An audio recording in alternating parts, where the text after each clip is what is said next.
네, 어제 폐막한 G7 정상회의에서 북한의 도발을 강력히 규탄하는 정상선언이 발표됐습니다. 국제사회의 계속된 압박에 북한이 어떤 반응을 보일지 관심이 쏠리고 있는데요. 네, 최근 북한 관련 이슈를 문간현 연합뉴스 남북관계 팀장과 함께 살펴보겠습니다. 어서 오십시오. 안녕하십니까. 네, 자, 일본에서 열린 G7 정상회의에서 단합된 목소리로 강력한 대북 메시지를 정상들이 밝혔습니다. 먼저 북한 도발에 대해서 어떤 선언이 있었는지 그 정상 선언 내용을 좀 짚어주시죠. 네, 그 주요 7개국 하면 물론 이제 중국과 러시아가 빠지만 예. 유엔 안보리 상임이사국 가운데 미국, 영국, 프랑스가 포함이 됐다는 점을 주목해야 됩니다. 네. 그 이외에도 독일과 이탈리아, 일본, 캐나다가 있는데요. 이 모든 나라들이 북한에 갖고 있는 이런 정서적인 거는 지난 그 3월에 통과된 유엔 안보리 결의 2270호를 냈던 유엔의 분위기와 똑같다 이렇게 볼 수가 있겠습니다. 특히 지금 약 2달 정도 지난 상황에서 주요 7개국이 일본 미에현에서 만나가지고 주요 7개국 정상회의를 갖고 북한에 지난 1월 달에 제4차 핵실험 그리고 이어서 2월 달에 또 장거리 로켓을 발사한 것에 대해서 가장 강력한 표현으로 비난한다 이런 선언을 채택을 했습니다. 예. 다시 말씀드리면은 지금 G7이 북한에게 요구하는 것은 지난 그 1993년도에 당시 이제 북한에서 NPT 탈퇴를 한 이후에 유엔 차원에서는 지금까지 모두 7번의 결의안이 통과가 되었는데요. 네. 이러한 결의안을 모두 다 준수를 해라. 그리고 2005년도 가장 중요한 9.19 공동성명에서 합의를 했던 육자회담 공동성명의 내용들도 존중을 해서 결국은 국제사회의 요구에 나서야 된다. 이러한 점을 요구를 한 것입니다. 앞서서 지난달 같은 경우에는 그 G7에 외무장관들이 모여가지고 네. 똑같은 의제를 가지고 당시에 성명을 채택한 바가 있는데요. 예. 이번 같은 경우에는 이 정상들은 보다 더 같은 내용이지만 매우 강도가 높아졌다는 점, 네. 이 부분에 대해서 주목을 해야 될 것 같습니다. 그렇군요. 그런데 과연 그동안 쭉 국제사회가 규탄과 압박을 했음에도 북한은 아랑곳하지 않고 도발을 해오지 않았습니까? 과연 이번 G7 정상회의 선언 이후에 북한이 어떻게 반응을 할지에 대해서도 궁금한데 이게 먹혀 들어갈까요? 네, 지금 그 G7이 북한에게 요구하는 것은 당장 그 비핵화를 위해서 발벗고 나와라 이런 식으로 결론을 지을 수가 있겠습니다. 네. 하지만 이제 북한에서 그 핵에 대한 입장은 이번 달에 열린 36년 만에 열린 노동당 7차 대회에서 이미 김정은 위원장이 이 핵에 대해서는 항구적으로 경제 건설과 함께 이 병진 노선을 추구를 하겠다 이렇게 선언을 했기 때문에 기존의 입장이 달라질 가능성은 전혀 없다 이렇게 네. 볼 수가 있겠습니다. 네. 그렇기 때문에 핵 개발을 둘러싼 이 국제사회 특히 주요 7개국과 북한의 입장은 매우 첨예하게 지금 대립되는 양상이다 이렇게 볼 수가 있겠는데요. 무엇보다 중요한 것은 이러한 7개 나라에 국한되지 않고 현재로서는 오늘 유럽연합, 국제연합까지도 이제는 대북 결의안을 이제는 채택을 했습니다. 그렇기 때문에 이 그물망 같은 제재 조치가 현재 북한을 향해서 계속 옥죄어 가고 있거든요. 결국은 이제 북한이 본인들이 원하지 않는다 하더라도 비핵화에 대해서 입장을 이제 동조할 수 있는 데까지 다다르는 것은 결국 이제 시간 문제라고 보고 있습니다. 네. 이러한 제재들이 곳곳에 북한을 향한 길목을 지키고 있고 또 북한을 향해서 압박을 가하고 있기 때문에 이게 이제 효과로 나타나려면은 굉장히 시간이 그렇게 걸리지 않을 거라는 것이 국제사회 결론이기 때문에 네네. 북한이 결국은 이제 국제사회의 요구에 응하는 수밖에 없다 이렇게 보고 있습니다. 네. 북한이 또다시 무력 도발을 일으킨다. 이거는 뭐 언제든지 저희가 가정을 해볼 수 있는 상황인데요. 최근에 이제 국제사회의 움직임도 그렇고 중립국인 스위스까지 강력한 금융 제재에 착수를 할 만큼 국제사회 압박이 강해지고 있는데 또다시 무력 도발을 일으킨다면 뭐 5차 핵실험이라든지 이런 걸 한다면 거기서 더 취할 수 있는 압박 수준은 어떤 게 있을까요? 지금 현재 국제사회는 7번에 걸친 그런 제재 결의안을 이제 통과를 시키고 난 이후에 예. 내린 결론은 물론 이제 그 앞서서도 6차례에 걸쳐서 북한을 향해서 제재 결의안을 통과를 시켰지만 북한은 이제 그 비웃기라도 하듯이 번번이 그런 그 제재 포위망을 이제 피해 갔습니다. 네. 그렇죠. 그러므로 인해서 이제 국제사회를 핵과 미사일을 통해서 이제 무력 도발을 감행을 했었는데요.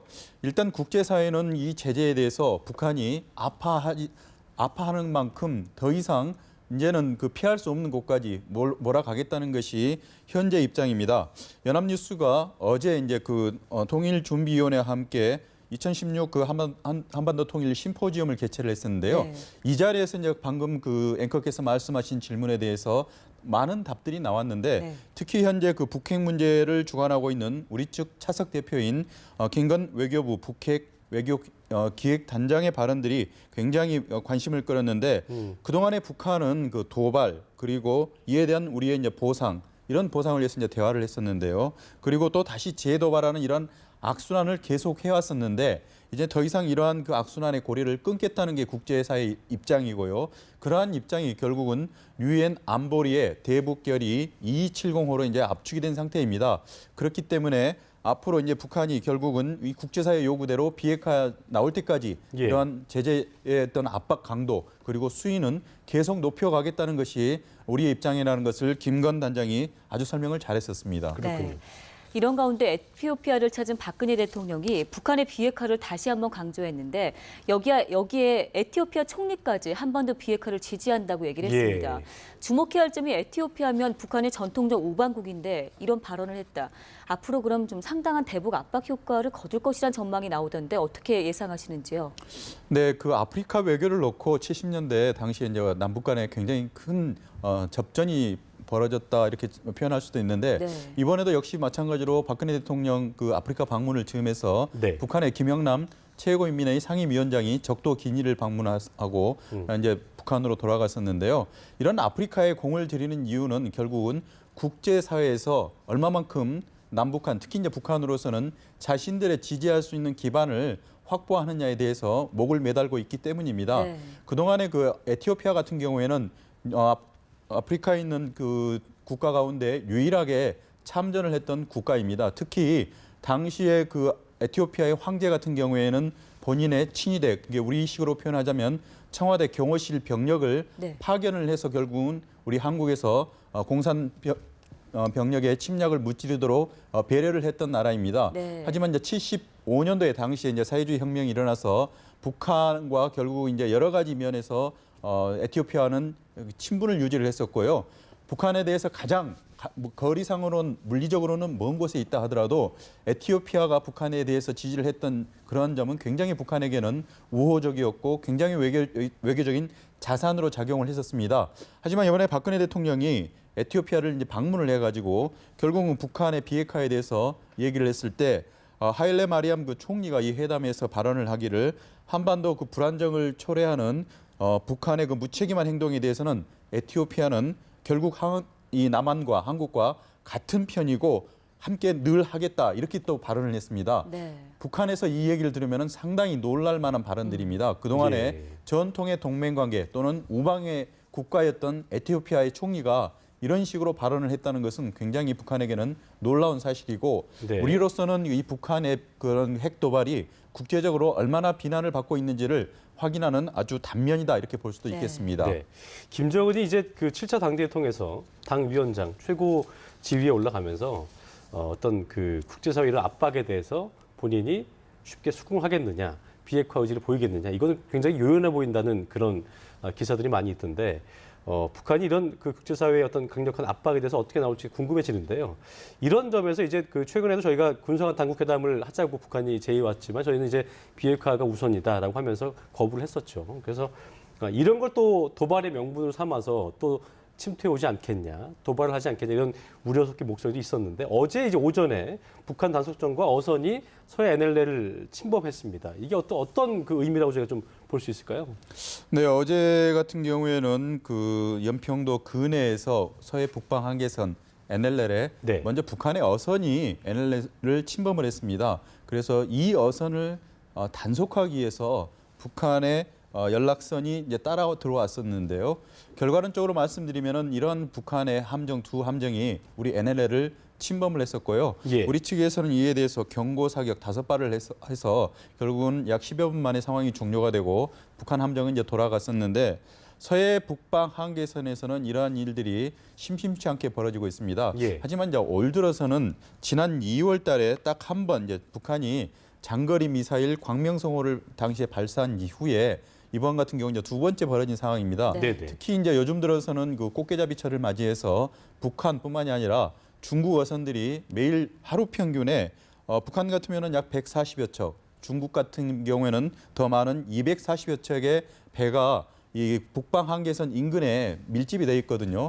그래서 경우에 따라서는 이제 북한의 배가 남측을 넘어오는 경우도 있을 수는 있지만 네. 그동안에 이러한 그 남북 간의 여러 가지 긴장 조치로 인해서 예. 사례가 드물었는데 어제 이제 이러한 그 어선 두 척이 결국은 침범하는 사례가 있었고 이에 대해서 우리 측에 강력한 대응이 있었습니다.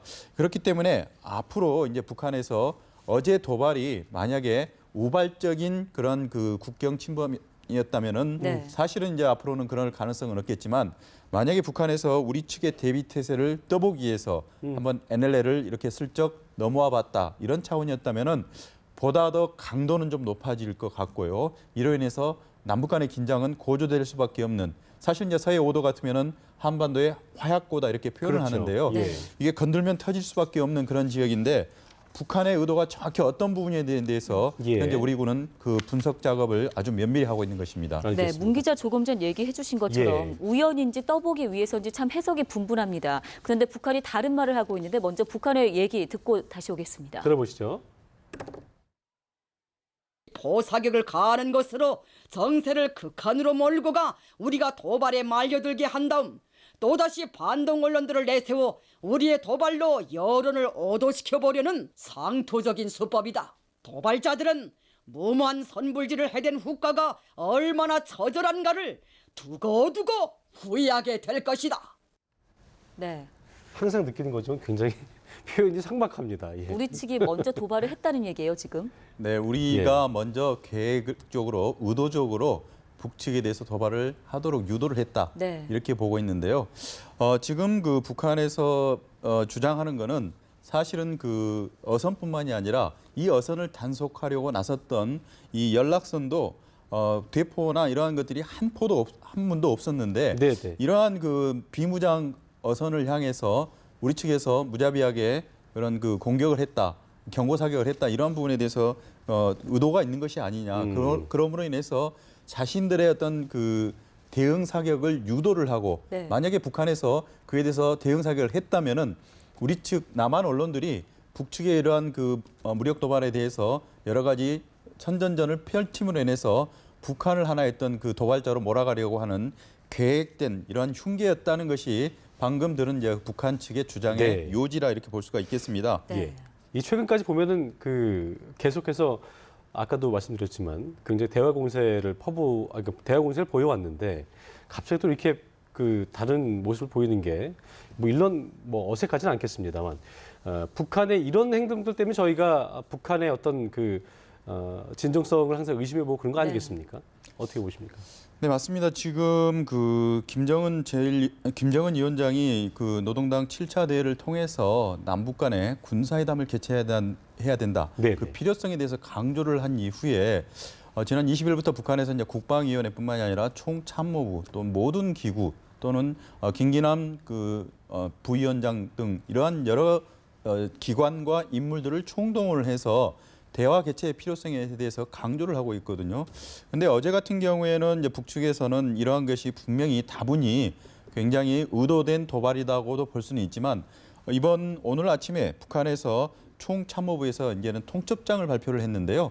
통첩장 내용을 읽다 보니까 어느 부분에선가 북한에서는 우리가 잘못된 여론을 유포시켜가지고 현재 남북 간의 대화 분위기를 이제는 단번에 이제 차단해버리게 하는 그런 의도가 아니냐 이렇게 또 지적하는 부분이 있습니다. 네. 예. 이러한 그 북한에 있는 군부 기관마저도 남북 대화의 필요성을 언급한 거는 우리가 쉽게 간과할 수는 없는 부분 같습니다. 그렇기 때문에 현재로서는 김정은 위원장이 대화의 어떤 개최의 필요성에 대해서 강조를 한 이상 이러한 군부까지도 다 포함해서 북한의 모든 기관들이 이제는 대화 개최의 어떤 여론 조성을 위해서 이런 여러 가지 총동원되고 있다는 느낌은 받는 것은 분명합니다. 예. 그렇기 때문에 어제 북한의 서해 북방 한계선 NLL 침범이 과연 어떤 의도였는지에 대해서는 아직 결론은 나지 않았지만 분명한 것은 북한은 현재 남북 간의 대화를 하자고 분명히 제스처를 취하고 있다는 것도 네. 분명하기 때문에 우리 측에서는 이런 무력 도발에 대해서는 매우 강력하게 또는 가차없이 한다 할지라도 또는 대화의 가능성에 대해서는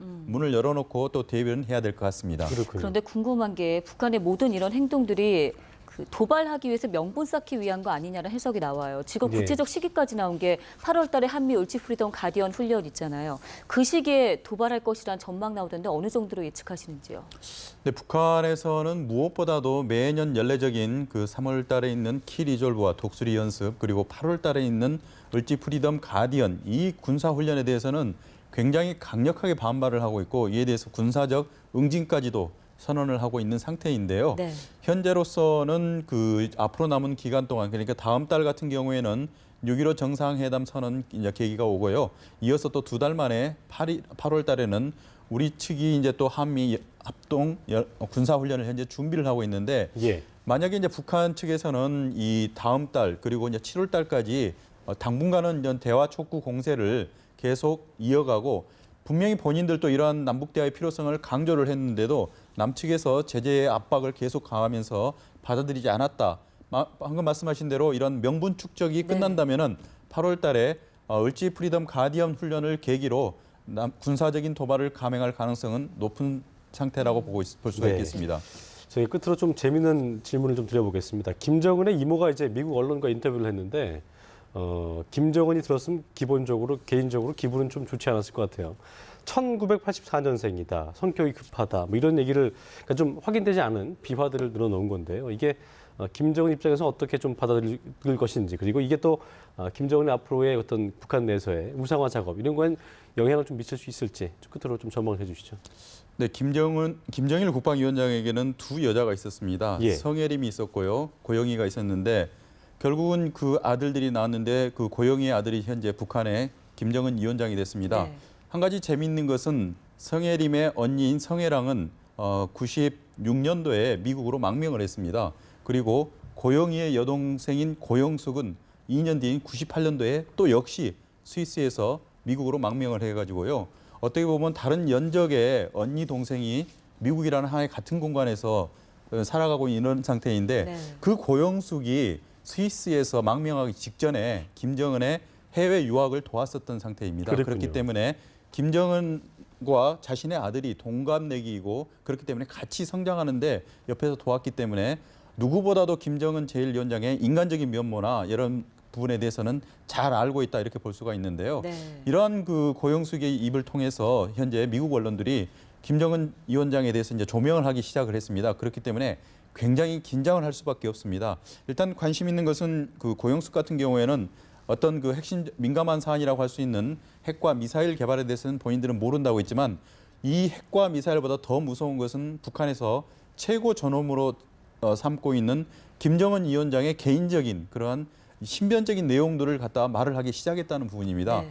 중요한 것은 그 성혜랑의 아들인 이한영이 김정일 국방위원장에 대해서 아주 친변 잡기들을 담은 수기를 쓴 다음에 결국은 북한에서 보낸 여러 가지 세력에 의해서 당시에 피살을 당했던 사건이 있습니다. 그렇기 때문에 이한영의 어떤 그 자서전과 그리고 이제 고영숙의 이러한 언론 인터뷰를 어떤 비슷한 상황으로 놓고 보는 분들이 많습니다. 그렇기 때문에 고영숙이 앞으로 향후에 미국 언론뿐만이 아니라 우리 언론도 마찬가지입니다. 일본 언론들이 모두 달라들어서 결국은 김정은에 대해서 여러 가지 퍼즐 맞추기 작업에 들어갈 가능성이 높은데요. 네. 그 어느 순간인가 어느 계기인가 북한 측에서는 위험 수위를 넘었다고 판단을 하면은 결국은 또 다른 또 극단적인 조치를 취할 가능성도 있습니다. 그렇기 때문에 네. 핵과 미사일의 개발에 대해서 모르는 것보다는 최고 지도자의 존엄에 대해서 사생활을 얘기한다는 것 자체가 더 무서운 결과를 가져올 수 있다는 것이 현재의 판단입니다. 그렇기 때문에 고영숙의 이런 인터뷰가 앞으로 향후에도 미국 언론을 통해서도 계속 나올 가능성이 높은데요. 이에 대해서 많은 사람들이 현재 관심 있게 지켜보고 있는 이유는 바로 뭐 이런 이렇게 대목입니다. 고모부도 해친 마당에 또 이모를 또 어떻게 하는 건 아니겠죠? 근데 김정은으로서는 본인의 어떤 그 유일 영도 체계를 저해하는 것은 결국은 지위 고하나 또는 친분, 친소 관계를 떠나서 어떤 식으로든지 본인의 목적을 달성하기 위해서는 극단적인 선택을 할 수도 있다는 것이 많은 사람들의 지적입니다. 그렇군요. 네. 자, 지금까지 문관현 연합뉴스 남북관계 팀장과 함께했습니다. 오늘 말씀 고맙습니다. 고맙습니다.